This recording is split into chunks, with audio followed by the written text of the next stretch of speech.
Okay, are we all set? All set. Okay, let's move out and let Cliff get to work.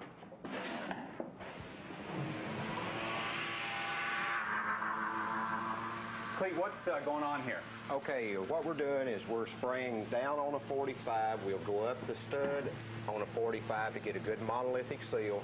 That's what we're hunting for, is a good monolithic seal through the entire stud cavity. And Cliff is just wearing the protective gear just to keep this stuff out of his eyes and his mouth. It's not toxic or anything. Nothing toxic about it. It's all natural product.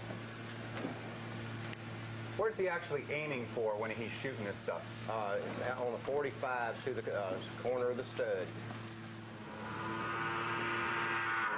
What's the purpose of the water that's going in on this application? It activates the binder in the material as an adhesive. Generally in a stud cavity, how long does it take to fill one up? About every 50 seconds, 45 to 50 seconds. Cleet, what about the overblow here onto the studs here?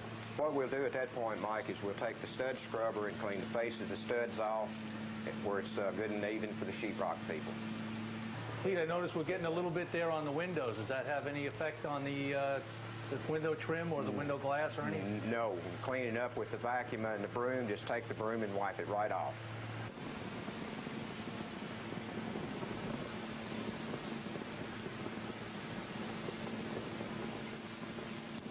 Gentlemen, what do you think of this job? Is it pretty well insulated now? Looks good. All right, so what's next? Do we just put the sheetrock on top of this? No, we take a scrubber. Mike, if you'd get a scrubber for us, please. We take a scrubber and bring it back down to the stud face, prepare for poly and sheetrock. So let's get Cliff to work here. Mike, while Cliff is working on this, let's talk about what we do up in the attic. Do we use the same material and just spray it up inside there? No, I believe it's a drier application. We have no water on it. It has no binder in it.